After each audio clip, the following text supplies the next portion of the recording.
Hi everyone, can you hear me okay? Hi up there.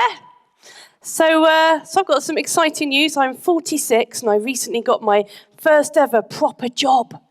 A proper job. It's very exciting.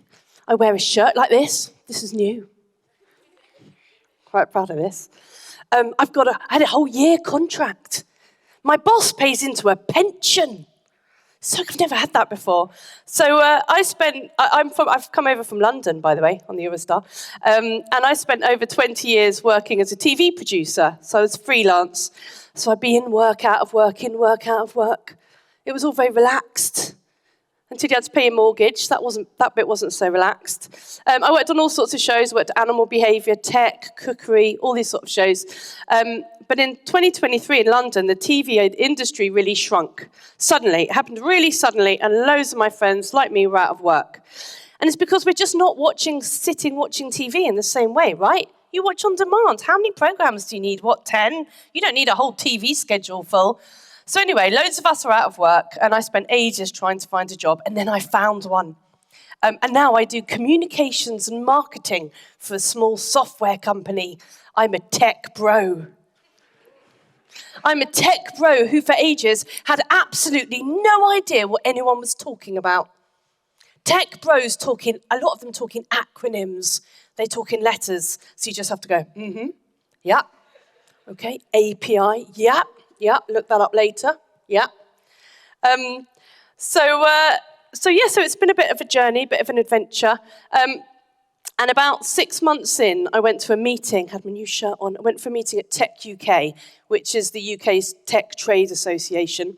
I went into the meeting at 2:00, had my new notepad, black leather, it looked like, shirt, business card, sat down already. I was a bit early. I was quite proud of myself for that. Sat down. Big room, lots of tables, lots of people filed in with posh coats and laptops. And I was ready for analysing local tech spend and speed networking. Yeah. Anyway, I sat down. Then it says on the screen in big letters, 2:00, the Navigation and Timing Committee for Tech UK and Space. I was in the wrong meeting, ladies and gentlemen. I was in the wrong meeting. Who just glides into a meeting and just sits down? Who does that? Who does that?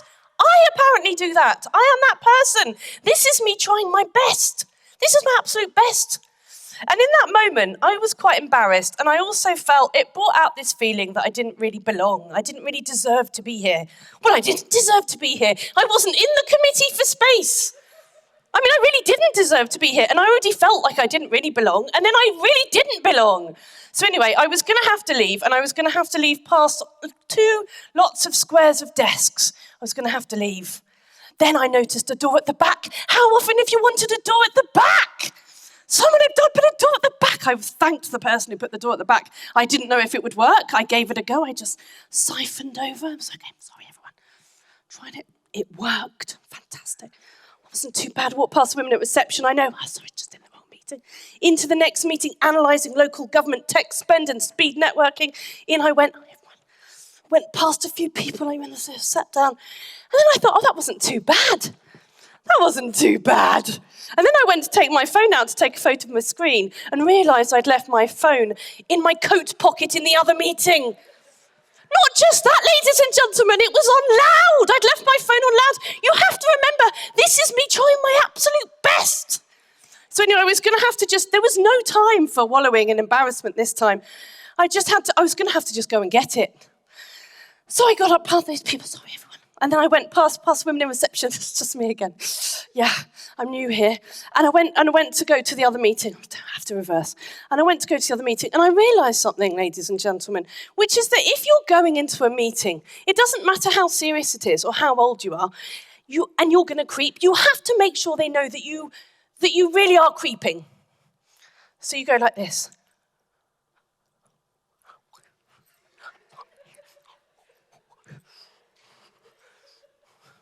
It's very short. It was a very long room. Crack on. Got to the coats, of course, mine was at the bottom.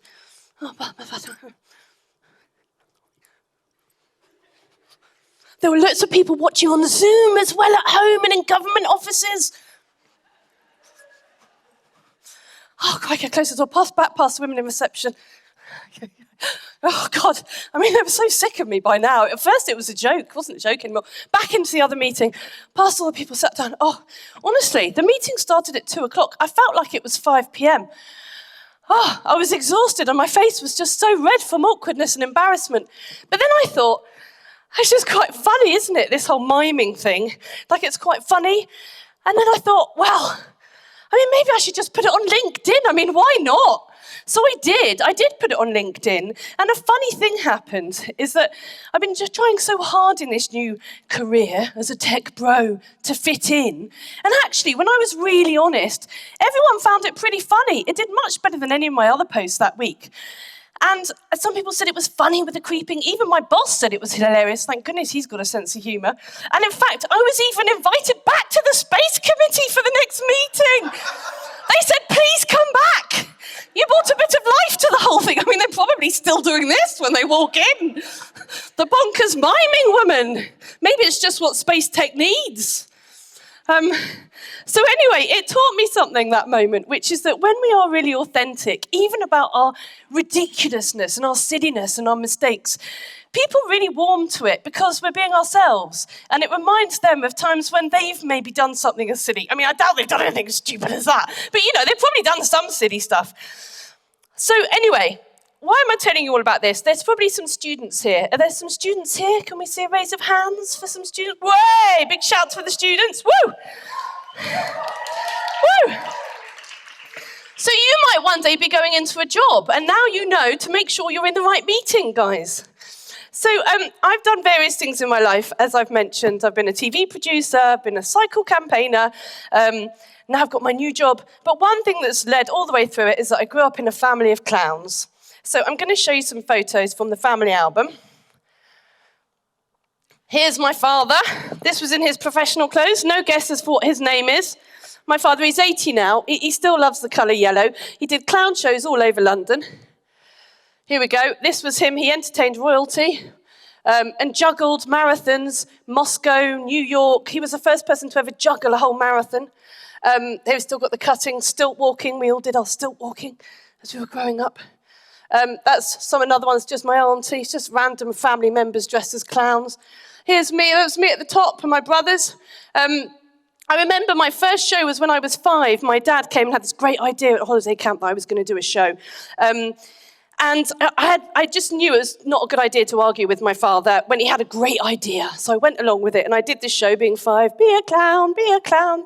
Some are big and some are small. Even at the time, I thought it was a bit ridiculous. But anyway, I went along with it. And so that was my first one, age 5. And then that's me and my mum. There we go, the clumsy clots. So we used to do children's parties all over London, and we would do silliness and magic and things. And that was great fun, apart from we lived in a neighbourhood there where there were loads of trendy teenagers. You know what teenagers are like? They're like that, all right? Because you don't make any effort, do you, when you're a teenager? You're like, all right? All right? Like that. In their tracksuits. I'll tell you what I looked like at the weekend. Yeah, that was me. This was not a cool look, ladies and gentlemen. I used to hide going to the car. I'd put a coat over my head. I look like those people going to court that are trying to hide themselves.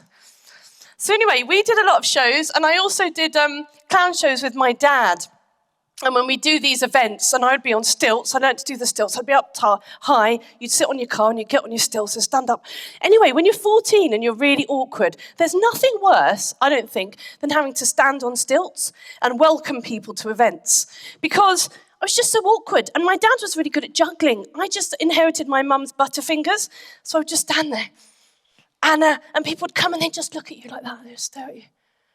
Oh my God, imagine being stared at when you're 14. Anyway, they all made jokes, which was brilliant, because I stole them. I stole all of their jokes. They'd say, what's the weather like up there? Thanks very much.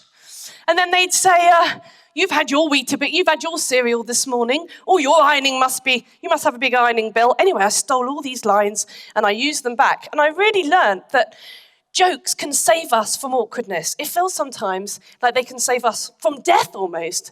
So when I was a child, I did a lot of clowning, as I've said. It was makeup on, wigs on. But growing up, I've learned, I think, that clowning is about stripping back. And it's stripping back to those moments of awkwardness when we just feel embarrassed. Whoever has those moments when you just feel a bit awkward? Does anyone have them? Oh, there's quite a lot. Remember them, guys, because if your face is burning later, it might be a funny story. It might just be. You just have to wait for it to wear off a little bit. So I did cycle campaigning all over London, and I got up to 16,000 followers on Twitter, ladies and gentlemen. Have a bit of a cheer for that, thanks.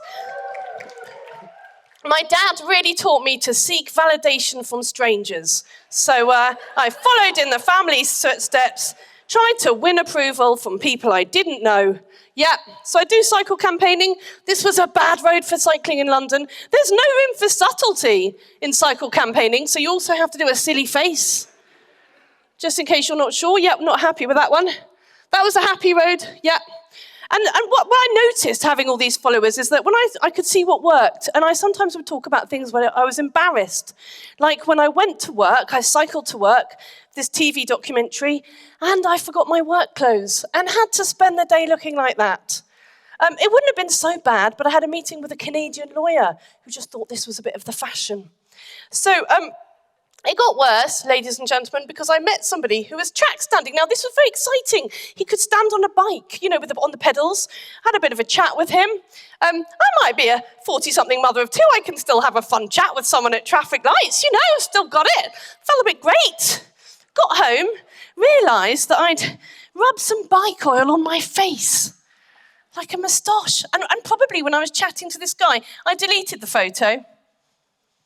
I undeleted it. Would you like to see it? Of course you would. This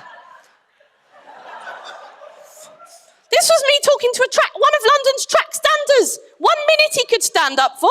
I thought I looked great. I look like that.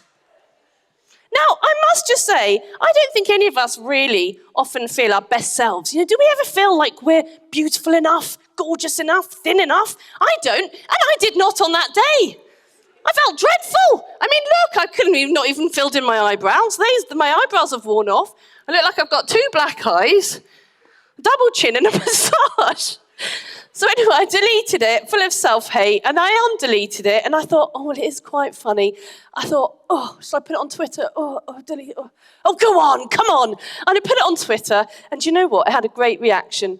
People just laughed. They really laughed. And actually, they were really nice to me. They said, you're laughing at yourself, and that's attractive. Who knew that was the case? The women's magazines were like, we need to, I'm flawless. Apparently that's attractive, so I was laughing at myself. So I really learned from all this, and I've even used it in my job more recently, my more serious job. I'll just show you what happened at a recent event. I don't know if you can see the stains on that shirt, ladies and gentlemen. This might just look not too much of a problem. You have to understand, I was on a stand at one of those innovation fairs, and I was talking to a man opposite who was not only in the military, he has an OBE, he's an Order of the British Empire. It means the Queen likes, the king, the royal family likes him or something. Anyway, I was chattering away, feeling my best. And then I walked past a mirror and thought, oh my goodness, look at the stains. I went up to him, I said, did you notice I had stains all over my top? And he went, I did, yeah. He did that noise like that. Like he was actually embarrassed for me. That's how bad it was. Well, anyway, I know now what to do. Obviously, I felt utterly humiliated, and so I had to go and take some photographs, didn't I, in the toilet? You might notice that on the left bosom, there's a bit of looks like a droplet. It's coffee, ladies and gentlemen. I look like a breastfeeding mother. There are ways to look 10 years younger. I don't think this is it. I was walking around. People were suggesting I should have badges on. Maybe you could cover it with some sort of badge and sign. Oh, it was the pity. Oh, I couldn't bear it. So I owned it. I took the photos. There we are. And I learned something, which is to always have a spare satiny shirt in my bag, which I now have. And it's even when I had my most smart day at work, I went for a day at London's Ministry of Defence with my boss, John. I bought a nice smart woolen coat We went for our meeting, and afterwards, we asked someone on the street to take a photograph of us, just to put on LinkedIn, you know. So we put our rucksacks down over there, we stuff smart. And this man said, I'm very good at taking photos. And he took a photo of us. Would you like to see it? Yes. I mean, would you not zoom in? Would you not zoom in? So I deleted this photo, of course, and then I thought, it's so ridiculous. Of course I have to put it on LinkedIn, don't I? So I did put it on LinkedIn. By the way, I did not put the satiny shirts on LinkedIn. I do have some standards. That just went on Twitter. But this went on LinkedIn. People found it funny. People like it. They like this stuff. So why am I telling you all this? Well, this is obviously about embracing discomfort, those moments when you feel awkward and, this and that. And I'm just suggesting that you can share this with other people, because I just think that when you do, it reminds people of their own mistakes, their own feeling like this, and they really warm to you. They warm to it, and it's also so liberating. When I shared that mustache photo, it was just so liberating to be able to be myself. The key is to find and remember these moments, because, ladies and gentlemen, I think in this discomfort, I think is some of your real magic. Thank you very much.